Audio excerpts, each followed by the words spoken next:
No Europe for Manchester United this season, which is extremely strange for many Manchester United fans who are so used to travelling home and away in Europe with their club. And when we think of Manchester United, we think of people in the past like, of course, the standout Cristiano Ronaldo, who has been in a chat, not for the first time, with Piers Morgan on Piers Morgan Uncensored. And various clips are coming out of that chat.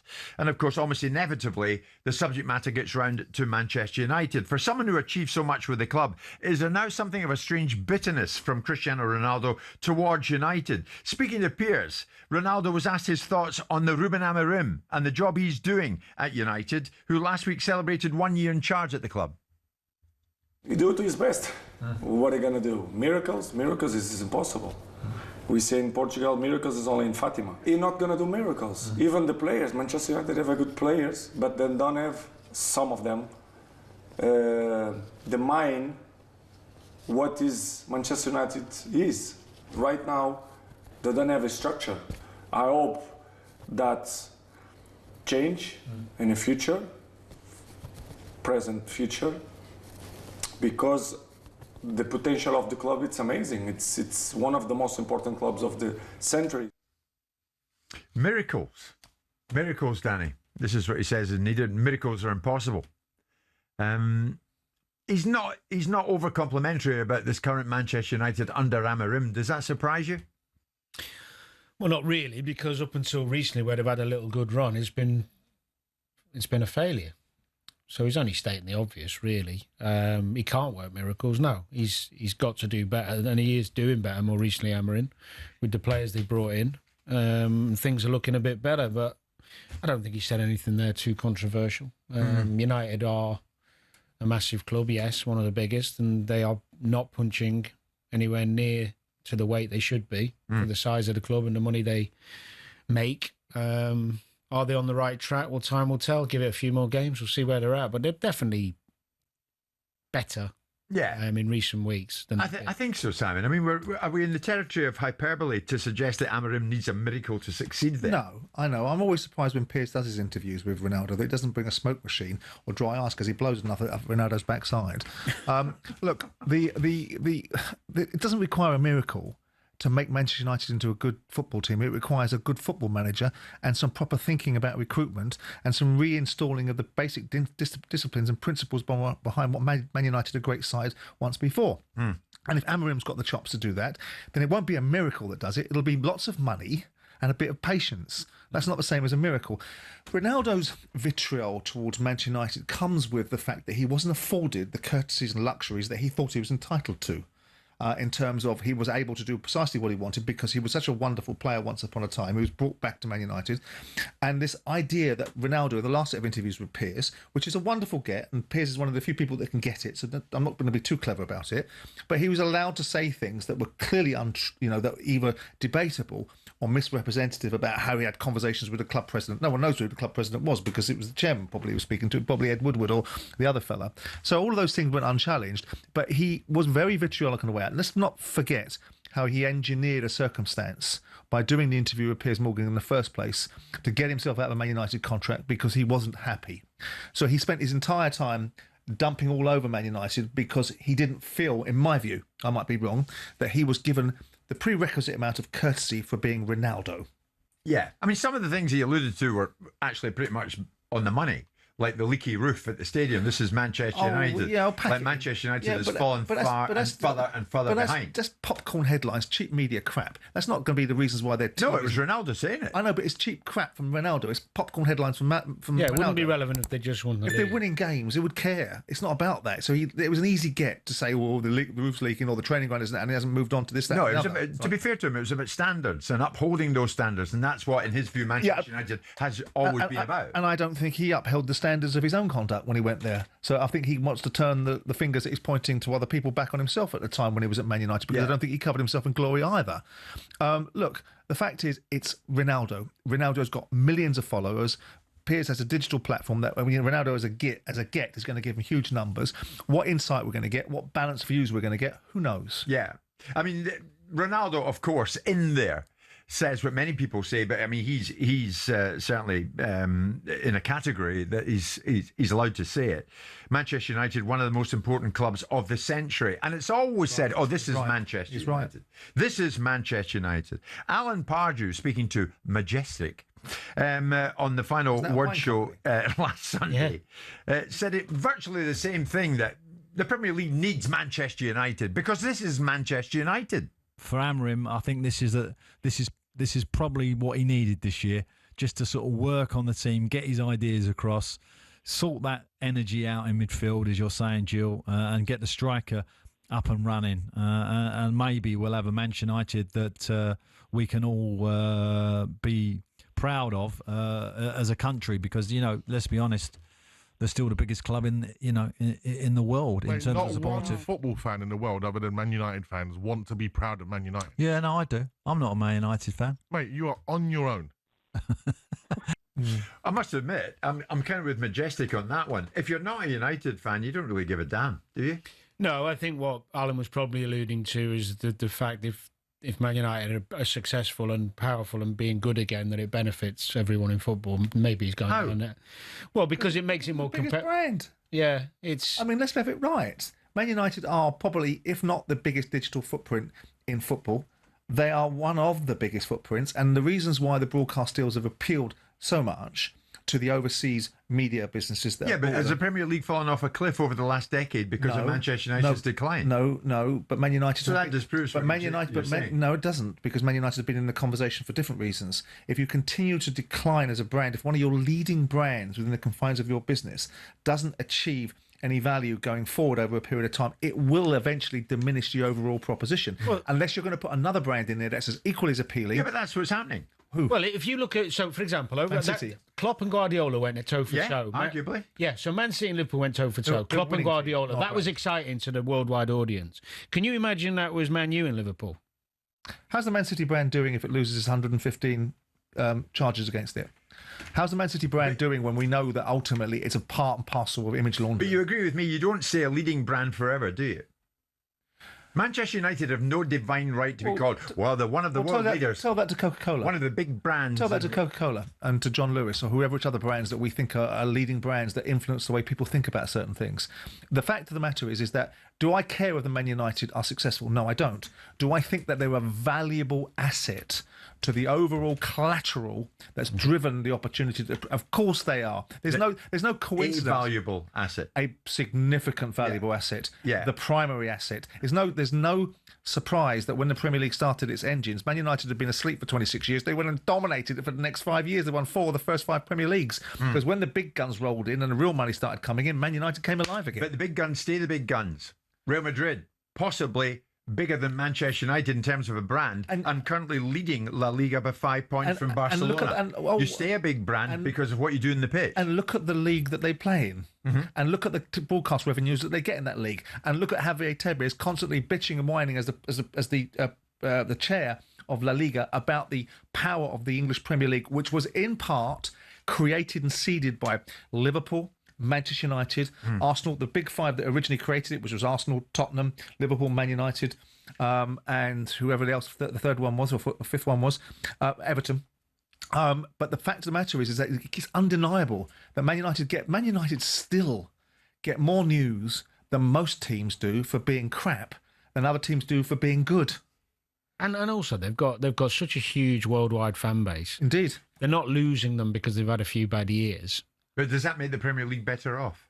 Yes, economically, yes. What's your argument? No, you don't need Manchester United winning the Premier League title to make it a better Premier League. Nobody said that. What you need is a thriving Man United, adding strong value. Manchester United. Yeah, and you haven't had that. Yeah, and so I would even Pardew in his most obtuse, which is probably a regular position for him, could argue that people want to see Man United winning the Premier League, or he wants to see Man United winning the Premier League. What you want is the very best brands, the very best version of English football, i.e. its brands, its iconic football clubs, being strong. Because United is a strong proposition, Liverpool is a strong proposition, Arsenal, and also, to be fair, allowing other football clubs like Nottingham Forest, Aston Villa and Newcastle to have a nibble at the top table is important too. But in the last decade, we've seen record points totals, but we've also witnessed the demise of Manchester United. Hasn't done the Premier League any harm, really, has it? If you allowed, if the Sorry, answer that. yes, because the broadcast deals have gone backwards. So answer that. You've had to give away 30% more product, and That's your not domestic. intrinsically linked. Well, of course it is, because the broadcast deals and the value of the proposition are indexed to the engagement with it. It's also indexed to piracy, of course.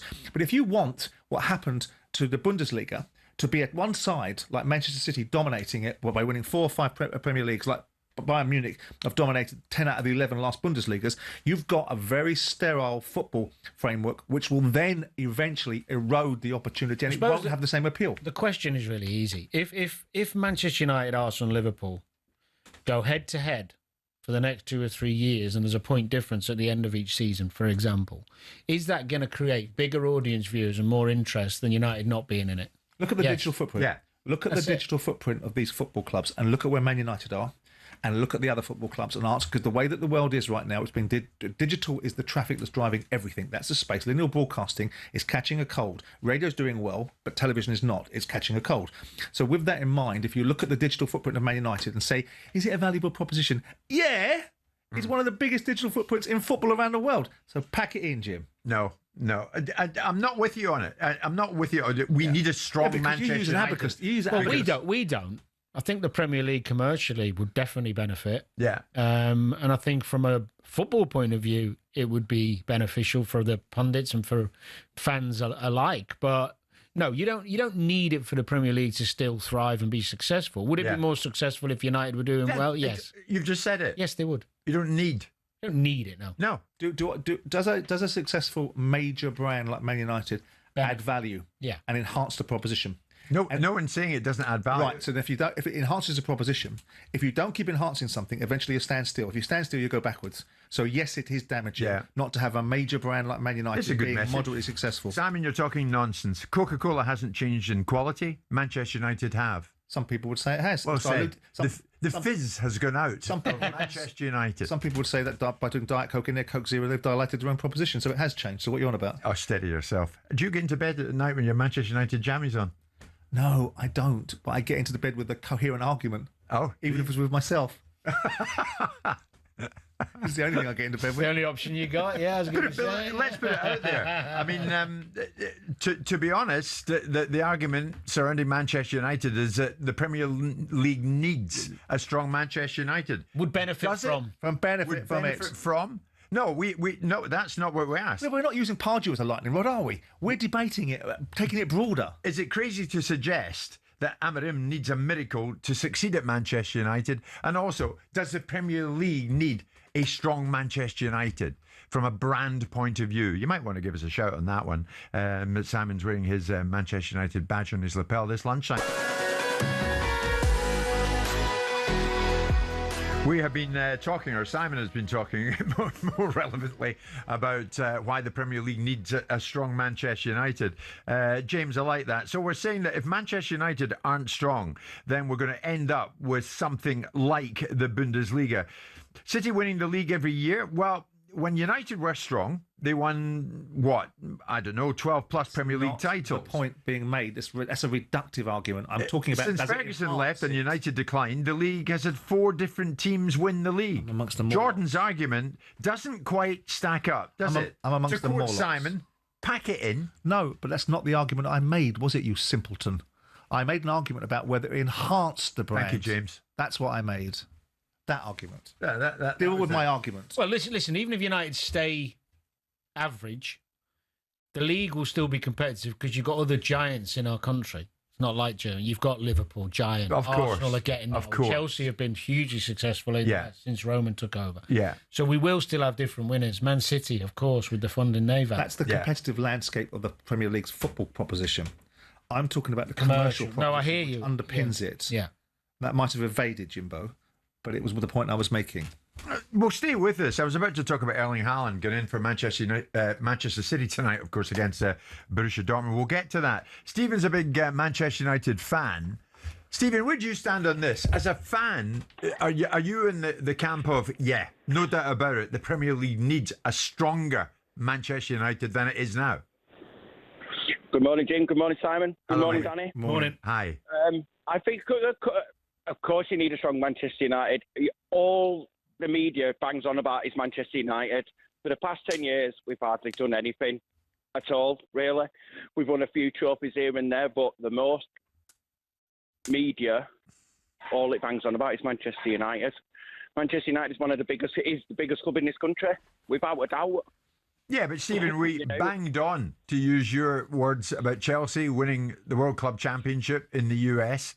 We bang on about Arne Slot winning the Premier League with Liverpool at his first attempt. We don't. We talk bang about on about Chelsea a bunch and of Arsenal and things. City as much as United. That's very true, Danny. Well said. We don't. Man U and Liverpool are always the first time. If there's a big news, when we come in here, I reckon 8 out of 10. If we'd start with United or Liverpool. That's right, Dan.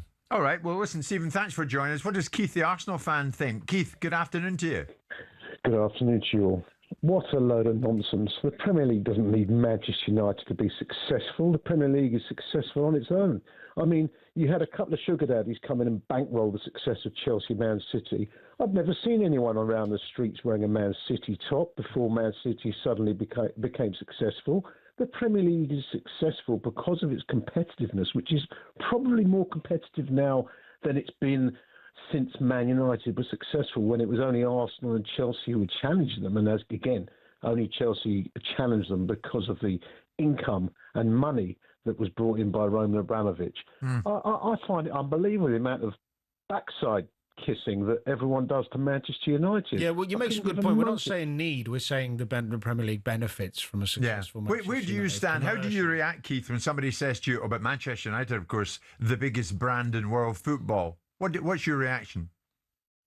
I think it's a joke. At the end of the day, look, you've got basically two teams in Spain, Real Madrid and Barcelona, who are massive, of course. You've got one team in Germany who are massive, which is Bayern Munich. But no one's interested in those leagues. People are interested in the Premier League because you've got so many competitive teams. Anyone can beat anyone on a day. And I've been around the world. I came back from being abroad last week. And I can tell you that people say to me how much they love the Premier League. And Manchester United does not come into the conversation at all. And I tell you, whoever's successful at the time suddenly gets fans from around the world. Like I said, Manchester City. I've never seen people 20 years ago in Man City tops. Yeah. And now you see them. It's and when you talk about people backside kissing Manchester United, Keith, you're really suggesting Simon's doing that right now. No, I'm not suggesting that he does that. I think he makes some very, very good, important points. There you go. At the end of the day, Man United are a big club, based, by the way, on the tragedy of Munich. Sorry, not Munich, of the plane disaster. Yeah, that Munich. is where Yeah, their popularity came from, was Yeah. people felt sorry for them. Yeah, but it moved on beyond there because the Busby Babes were a thing of their own. Then you had the George Bests of the world. And so you had a raft of reasons why Man United are a legacy and heritage football club, and the European Cup winner of And then you 68 had and Sir so on and so Alex. forth, and Sir Alex and so on and so forth. Yeah. But my argument is not that it needs the Premier League doesn't need anything because it's an entity in its own right. It has benefited from a major brand like Man United, which arguably, alongside Madrid and Barcelona, has the biggest digital footprint in world football. But here's one for you, Simon, and enhances it. Keith. And Keith, you can fire in first. Because of Manchester United's decline in the last decade, has the Premier League suffered as a result of it? No, absolutely not. Like I said to you, Premier League is more competitive now than it's ever been. So many teams are spending money and bringing in the best players around the world. The Premier League is where it's at. No one cares a damn if Man United's successful or not. So what metric do you measure success by, Keith? So what metric? Right. Keith, okay, look at the metrics of measurement of success then. So broadcast deals, besides the overseas broadcast deals, going backwards. You're giving 30% more games to achieve the same sort of revenues you've achieved in the last broadcast deals. The measurement that you want to look at it, you can look at the Premier League as an abiding success because it continues to generate more revenue than the other leagues, or you can also look at it and say, there are real challenges. Comcast may not be at the table for the next broadcast bid because they can't afford it. And all of a sudden, football has a very difficult landscape. So be careful how much you decry or test to the fact that the Premier League is a roaring success and will continue to be with all due in respect, perpetuity. Simon, with all due respect, the world economy isn't the best place. Unfortunately, over many years, football has become almost an inelastic product in which you can pay, it doesn't matter how much. Recession-proof, almost, it yeah. costs. Yeah. But there's got to be a limit. And with the world economy suffering, okay, and people getting illegal downloads And Piracy's played a too part much to- football played- on piracy's TV, played a part, where of there's course. saturation Yeah. and there's too much football, you have That's supply rubbish. and demand. That's rubbish, Keith. And- You saw the reaction towards the world during COVID when football was the only product in the world. You saw the televisual demand. I don't think it's about overexposure. I think the bigger issue is about piracy. but Listen, you're right. Keith, thank you so much anyway for joining us. Keith gave you a good run for your money there. I know Keith. Others would I probably know who say Keith is. that Keith totally tucked you up like a And keeper. that's fine. It's good to have a good argument with somebody, Yeah. isn't it? Which is not what I have with you normally. Thanks so much. Good news coming out of Aston Villa for a great Scottish player, and there are many of them. John McGinn has signed a new contract at Villa Park until the summer of 2028. John McGinn, who, of course, I hope to see in America next summer at the World Cup finals. It's 12:30.